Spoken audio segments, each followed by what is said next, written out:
What's up, Wolverines? I'm Matthew Barturin. And I'm Luis Martinez. Here's your news for today. Last week, 43 juniors took part in the Florida College Tour to get more insight on their plans for the future. Anthony Escui has the story.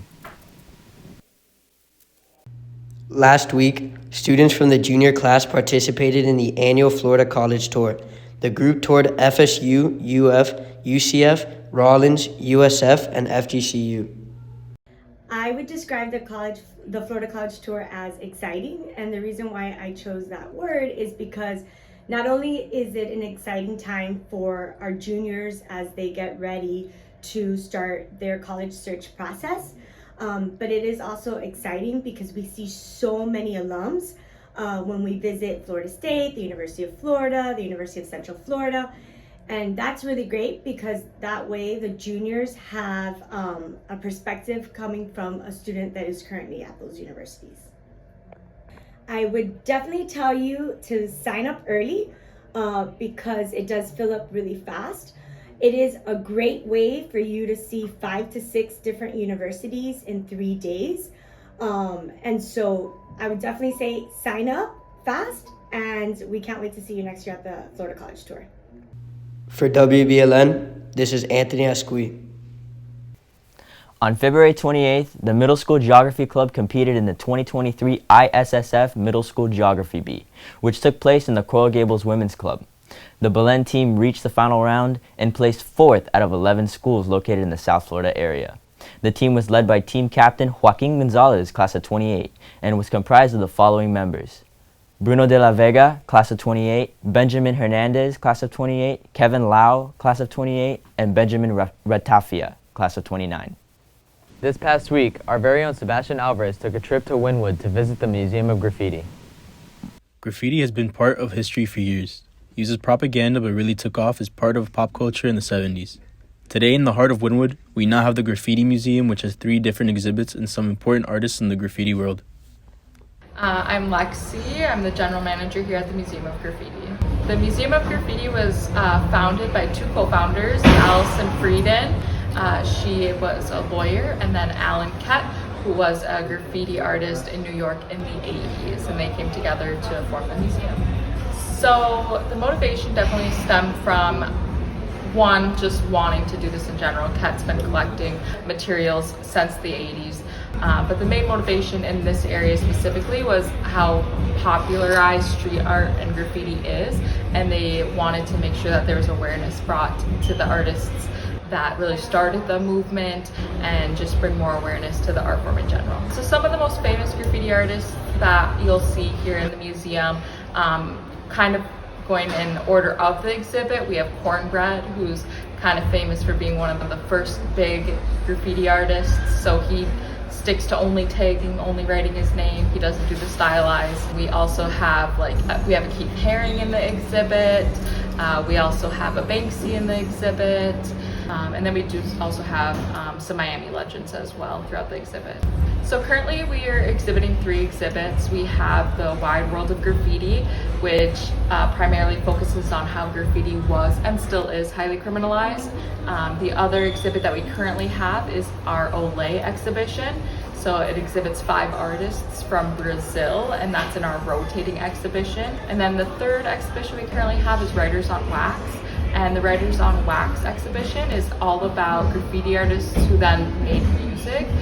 So there's a vinyl listening station that plays 3 different vinyl records that they've made, and then it also exhibits art that they've done throughout the years.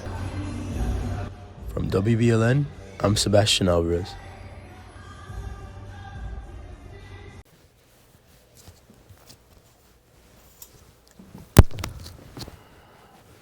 Oh, couldn't see you there. What's up, Wolverines? I'm Jake Camano, and here's your sports for today. The basketball team defeated New Orleans 70-58 in the regional championship. And now the team is heading to Lakeland to play in the program's first ever Final Four appearance. The Wolverines are matched up against Jones High School from Orlando. Make sure you get your Final Four shirts in the campus store before the day ends. There's some good shirts. And if you're on the 7 buses, you can watch the game on the FHSAA website for a $10 charge. Coach Chachi and Javier Rosell had to say this. Every state championship, you ask any coach, every team is different. You can't compare one to the other. it's all about what that experience is like, and telling them to understand about enjoying the experience and enjoying the preparation to be good, and to play, just be at peace with who you are.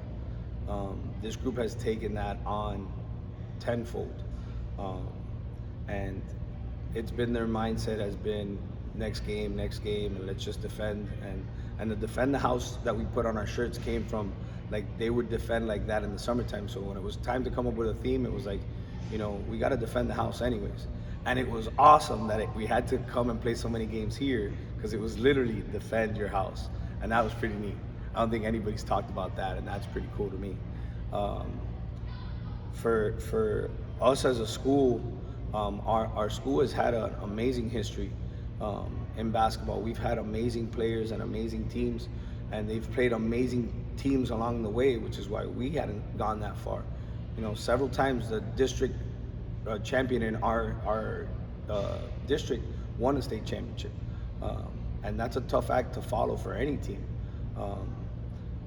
And for us, this whole year has been about the next game, and I had told them early on at our parents' meeting, it wasn't about wins or losses for us. It was about making memories with your brothers, and trying to do stuff, whatever, and keep focused on making a memory. And the memory has turned into something really cool. We have a clear mindset going into the trip. Looking forward to Thursday night to come out on top and defeat Jones. Being like the guy, it just reflects back to our mindset of being a team and everyone being together, because I couldn't be where I am without my guys next to me and the family that I call, which are my teammates. And just going into every game with a peaceful mind and making winning plays to help the team come out on top. The Wolverines wrestling team placed 6th in the regional championships, sending 3 wrestlers to states. Henry Amador at 138 pounds placed 2nd. Darian Torres at 182 pounds placed 2nd. And Lucas Amaya at 170 pounds placed 3rd. These are the most wrestlers the Wolverines have ever sent to states in over 10 years. The track team broke a few records at the Father Luis Ripoll Relay, with Kamani Alexander breaking the 200-meter record with a time of 23.61 seconds. In the 4x800, Josh Ruiz, Thiago Socaras, Evan Torres, and Robbie Leon had a time of 8 minutes flat. The team also broke a school record in the 4x1600, where Thiago Socaras, Josh Ruiz, Evan Torres, and Marcelo Montecon with a time of 17 minutes and 52 seconds.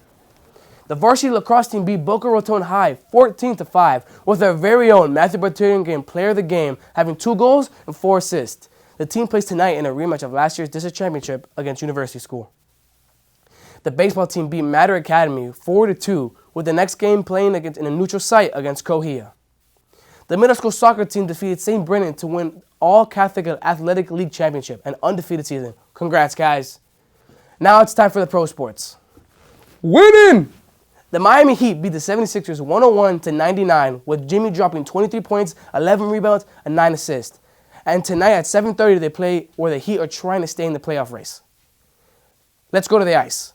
The Ice Cats won 4-1 against the cross-state rivals, the Tampa Bay Lightning, with goalie Sergei Bobrovsky having 29 saves in net. And tomorrow the Nashville Predators is who they play. That's all for sports, and now back to the guys at the desk. Thanks, Jake. That's all your news for today, Wolverines. Remember to stay safe And stay golden, Wolverines.